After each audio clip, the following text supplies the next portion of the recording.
माननीय सदस्य श्री राजेश रंजन जी। पहले तो मैं माननीय मंत्री जी 130 से 140 एयरपोर्ट, माननीय मंत्री महोदय, मंत्री जी 130 से 140 एयरपोर्ट है सिर्फ आपके पास, और 330 मिलियन अमेरिका के पास जनसंख्या है, 5472 एयरपोर्ट, और हमारे बराबर में ही चाइना की जनसंख्या है जहां पर 500 से ऊपर एयरपोर्ट है। दूसरी तरफ हमारी इकोनॉमी, 80 करोड़ लोगों को आप 5 किलो अनाज देते हैं, और लगभग 90-95% लोगों के पास लैपटॉप कंप्यूटर नहीं है, 2 व्हीकल नहीं है, और बिलो पॉवर्टी लाइन 92% लोग हैं।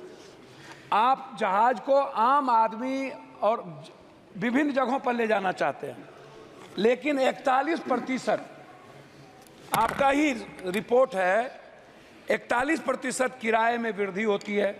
एक, आप ऊपरी सीमा को तय क्यों नहीं करते हैं? आप निचले सीमा को क्यों तय करते हैं? स्लैब निर्धारित आप क्यों नहीं करते हैं?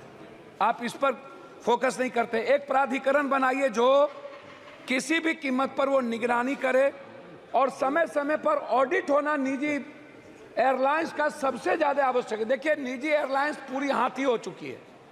वो सभापति महोदय, उसको लगता है कि हम पर कोई अंकुश नहीं है, मैं जो चाहूँगा, जब चाहूँगा, जिस हाल में चाहूँगा, जिस परिस्थिति में चाहूँगा मैं करूँगा, क्योंकि वो सभी बड़े कॉरपोरेट बड़े बड़े लोगों से मुलाकात उसकी होती है। उनको लगता है कि हम पर कभी भी कोई अंकुश नहीं होगा। इसीलिए मेरा बहुत ही क्लियर है इसमें कि जैसे मेरा 2-3 आग्रह इसमें यह है कि आप टिकट को देखिए, हर 4-5 मिनट के बाद, जैसे कोई पर्व आता है मेरे यहाँ जितने पर्व हैं, या मजदूर हमारे यहाँ से 3 करोड़ मजदूर बाहर, 2.25 करोड़ बाहर काम करने जाते हैं। जब शादी का माहौल होता है तो 33,000, 30,000, 18,000, 20,000, 22,000 की टिकट बिकती है। जब कोई पर्व होता है, दुर्गा पूजा हो, छठ हो, या काली का हो, चाहे जिस चीज़ का रामनवमी हो, तब आप देखिएगा तो आपको मिलेगा भाड़ा बढ़ गया। जब हम कहीं बाहर पर्यटन के लिए जाना चाहेंगे, या इन्हीं के यहाँ विशाखापट्टनम या गोवा या किसी भी पर्यटक स्थल पर हम जाना चाहेंगे, तो 30,000 से कभी भी कम की टिकट नहीं मिलेगी। आप हमको एक बात बताइए, ये कोई कारण क्यों नहीं बताता कि 4 बजे 4 मिनट के पहले टिकट का ये कीमत था, और ठीक 5 मिनट के बाद टिकट 30,000? ये आखिर टिकट के कारण क्या हो गए? एक तो आपको ये बताना चाहिए कि आप कारण बताइए कि टिकट का फेयर क्यों बढ़ गया 5 मिनट के अंदर। ये पूछने वाला कोई नहीं है, आप नहीं पूछ सकते हैं। दूसरी चीज, जब हम जाते हैं एयरपोर्ट तो सामान में 5 किलो सामान ज्यादा हो गया, या 4 किलो या 3 किलो, तो आप जबरदस्ती, आप मनमानी कितना टिकट काट देते हैं कि इतना आपको दे देना। अरे भाई, आप बैग को लौटा दीजिए। आपका यदि प्लेन ले जाने को तैयार नहीं है तो पैसा लेकर के आप उतना ही वजन लेते हैं, तो फिर पैसा क्यों लेते हैं? तो तीसरी चौथी चीज, जब हम एयरपोर्ट जाते हैं, GMRY हो या जिसका भी हो, तो 160 रुपये का समोसा।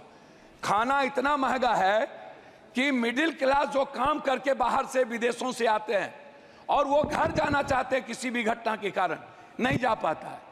चौथी चीज, जब कोई cancer, brain tumour, heart, liver का इलाज है, जो बिलो ऑफ पॉवर्टी लाइन है, उनके पास एयर एम्बुलेंस नहीं है। वो दिल्ली आने के लिए या कहीं बड़े शहर जाने के लिए उनके पास क्या सुविधा है? तो आप क्या ऐसे बिलो ऑफ पॉवर्टी लाइन, जिसको जो कैंसर, जो संक्रमण बीमारी से परेशान है, क्या उसके लिए कोई ऐसी व्यवस्था आप करेंगे कि 4,000 या 5,000 एक फिक्सेशन कर दीजिए? कितना में वो जाएगा? चौथी चीज, जो बच्चे बिलो ऑफ पॉवर्टी लाइन है, जो बाहर एग्जाम देने के लिए जाता है, जिसके पास ट्रेन का टिकट नहीं मिल पाता है, वो जल्दीबाजी में है, क्या उसके लिए कोई मानक होगा? उस बच्चे के लिए जो इस स्टेट से दूसरे स्टेट जाता है, क्या वो भी 30,000 में लेकर के जाएगा? क्या ले जाने की स्थिति होगी? इसीलिए अंतिम में मेरा आग्रह यह है कि आप प्लेन को बढ़ाने की बात करते हैं, लेकिन उस पर कोई बजट आपका है ही नहीं। आप बजट दे नहीं रहे हैं। बिहार में जैसे पूर्णिया की बात हमारे मित्र ने भी की, लगातार मेरी बातचीत, उस पर मैं आपसे कुछ नहीं कहूँगा। मेरा एक आग्रह है कि पूर्णिया में जैसे आपने एयरफोर्स है, एयरफोर्स का है, वहाँ पर चाइना का वार वहाँ होता था, वहाँ बहुत ही अंडरग्राउंड है, PM जाते हैं, वहीं रहते हैं, छोटा छोटा प्लेन शुरू भी हुआ था। क्यों नहीं हम पूर्णिया में चीज़ों को बनाकर, हमारा जो सबसे बड़ी चीज़ है उसमें है कि आप टर्मिनल को बना पूर्णिया को पूरा टर्मिनल तुरंत आप बना के, और जो जमीन यदि आपको कम हो रहा है तो तत्काल बाद में उसको अधिग्रहण करें, टर्मिनल बना करके आप एयरफोर्स पर आप पूर्णिया एयरपोर्ट आप को चालू समाप्त कीजिए करें। महोदय। दूसरा चीज, पटना इंटरनेशनल एयरपोर्ट की बात लगातार उठ रही है। 10 सालों से, लगभग 7 सालों से पटना एयरपोर्ट बनने, कौन बना रहा है, कौन कंपनी बना रहा है, कब तक वो पूरा होगा या नहीं होगा। दरभंगा की भी यही स्थिति है। दरभंगा हम सबसे ज्यादा रेवेन्यू देते हैं, लेकिन दरभंगा में अभी तक अटल बिहारी वाजपेयी जी के नाम के ने उसको शुरुआत की थी। 2 एयरपोर्ट थे हमारे पास, एक गया, लेकिन गया इंटरनेशनल कहने के लिए धन्यवाद महोदय, हम धन्यवाद। बौद्धिस्ट आप चीजों को समाप्त नहीं कीजिए। जोड़ पाते, अंतिम कर रहे हैं।